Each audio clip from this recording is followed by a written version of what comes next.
Hello guys, welcome back to our channel.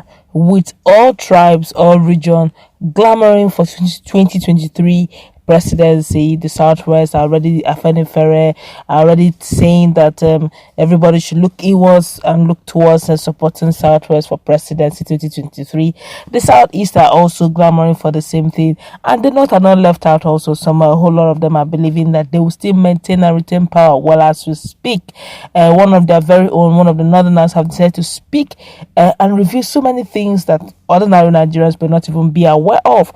I'm talking about the political terrain and political scenarios that may likely play out in 2023. But before we go into the news proper to find out what it is that is going on the ground tones that the Southwest, the Southeast may not have an idea of, would like you to subscribe to our channel by clicking on the red subscribe button. Beside it, you'll see a bell notification icon. Please go ahead and click on it to get notified as soon as we update our channel on YouTube. Well, one of their very own has said that Nigeria shouldn't expect a credible election in 2023. Well, Dr. Junaid Mohammad, an elder statesman and second Republican federal lawmaker, on Tuesday said President Muhammad Buhari and those around him have concluded plans to bar certain Nigerians from contesting in 2023 general elections. While urging those behind the plot to perish the idea, he said doing so is totally undemocratic and unconstitutional and may put the nation's democracy in grave danger. Speaking, Junaid, who refused to mention names of those involved, said certain individuals have hijacked the ruling All Progressive Congress (APC) and are working to use the party to advance their personal interest, while condemning the dissolution of the world, local, state, and zonal structures of APC. Junaid said members of the party have elevated President Muhammad Buhari to the position of a demigod whose authority cannot be questioned. He said the latest development in APC shows that the whole thing is nothing but sinister plan. There are some people who are determined to perpetuate themselves in power, and there is also a group within the APC, especially those around Buhari, who are determined to deny certain people their constitutional right to contest for elections. I don't want to mention names, but every Nigerian who is alive today, including a baby, knows that there are advanced plans to make sure that certain people don't get the opportunity to contest the forthcoming presidential election in 2023. This can never happen in a democracy, except of course what we are practicing is not democracy but a joke. In a democracy, you should allow people to contest election, and people who are members of the party must be given the level playing field to exercise their right to go and stand for election, canvass for vote, and of course, get the position they are trying to canvass for. But these look so funny. First, the leadership of the party was dissolved, and Oshomole was elected.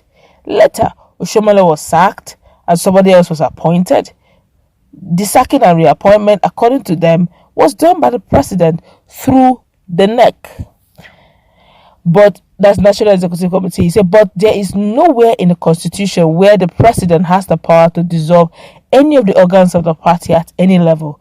The constitution of the party provides for what to be done by who and under what circumstances.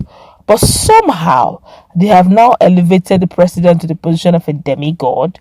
Whatever he says must happen as if the party is his personal property. That shows you that we are not dealing with a democratic dispensation, party, or a democratic leader. Junaid, who also condemned the appointment of Governor Mai Mala Bono of Yobe as the chairman of caretaker committee of the APC, said the action of the party shows total disregard for the people of Yobe who voted for the party. According to him, Nigerians shouldn't expect a free, fair election in 2023, as APC leaders are determined to perpetuate themselves in power. Next, they appointed a man who has a full-time job for which he is fully paid for, in addition with other benefits he derives.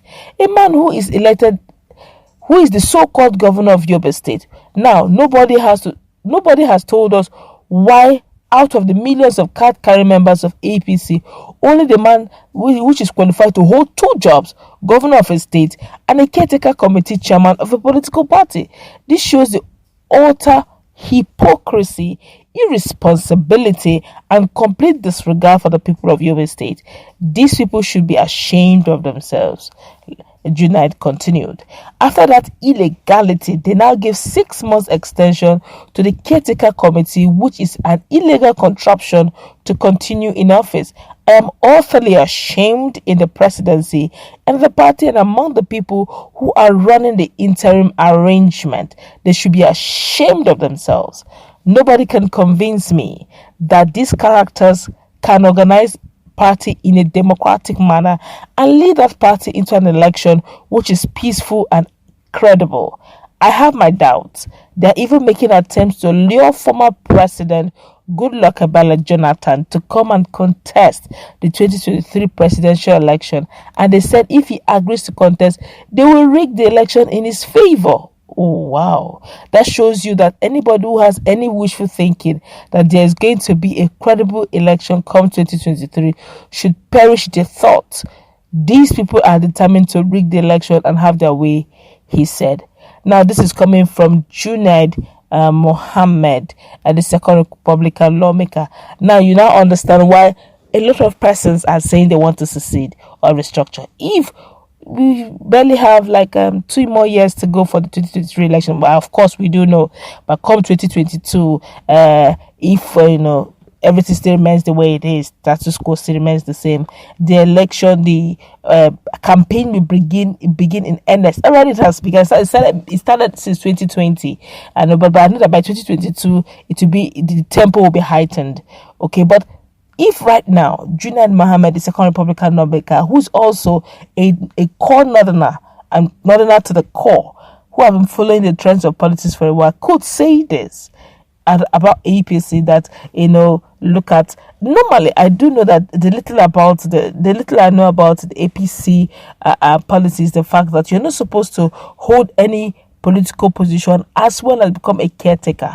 The president or chairman of the caretaker committee, or even to be a chairman of a NEC as NEC. But right now, the Yobe governor is still the governor. I thought by now he'll either resign as the governor of Yobe to take the job since it's a caretaker committee, or better still, since we're just an interim then. But he has been extended to 6 months. Over 6 months, he'll be running 2 high-profile, activities. I guess they are not looking into their own constitution. If they can break and amend their constitution at will without going through the rigors of, constitutional amendment, I'm talking about APC, then Nigerians should look very seriously into the matter. And this is coming from the fact that the Southwest and the Southeast are angling to take the position of the presidency. Have you now seen the reasons why the likes of YOA, the likes of Yoruba Nation, Oduduwa Republic are angling to secede out of the country? Have you now understand? Now, do you now understand why the likes of Biafra agitators are angling also to have their own country? If a corner could say this about what is undertone that is going on in the party that everybody is looking up to right now, as not just the ruling party but the party at the helms of affair, then we should be worried.